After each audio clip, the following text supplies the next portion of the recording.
Mayor হিসাবে প্রার্থী ঘোষণা করছে।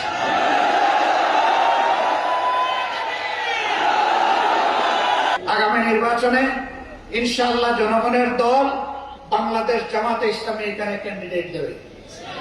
আপনারা চান? সত্যি আপনারা চান? আলহামদুলিল্লাহ, আমরা আজকে আপনাদের কাছে সেরকমই একটা মানুষ উপহার দিয়ে যাচ্ছে। বাংলাদেশ জামাতে ইসলামের কেন্দ্রীয় কর্ম পরিষদ সদস্য, নারায়ণগঞ্জ মহানগরের আমির, কিশোর জীবন থেকে তিলে তিলে যিনি সৎ চরিত্র ধারণ করেছেন, যার চোখের স্বপ্নে মানুষের কল্যাণ, আমরা সেই আপনাদের প্রিয় মানুষ, প্রিয় জননেতা মৌলানা আব্দুল জব্বারকে এখানে আমাদের পক্ষ থেকে আগামী সিটি কর্পোরেশন নির্বাচনে মেয়র হিসাবে প্রার্থী ঘোষণা করছে।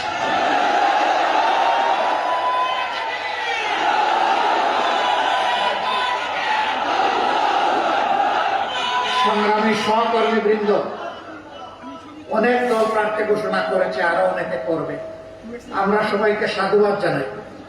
রাজনীতির সুস্থ ময়দানে গণতান্ত্রিক পরিবেশে এই নির্বাচন যেন হয়, আগামীতে যেন কোনো চুরি ডাকাতি না হয়, ভোট জালিয়াতি না হয়, হুমকি ধমকি দেওয়া না হয়, কালো টাকার ছড়াছড়ি না হয়, নির্বাচন ইঞ্জিনিয়ারিং না হয়।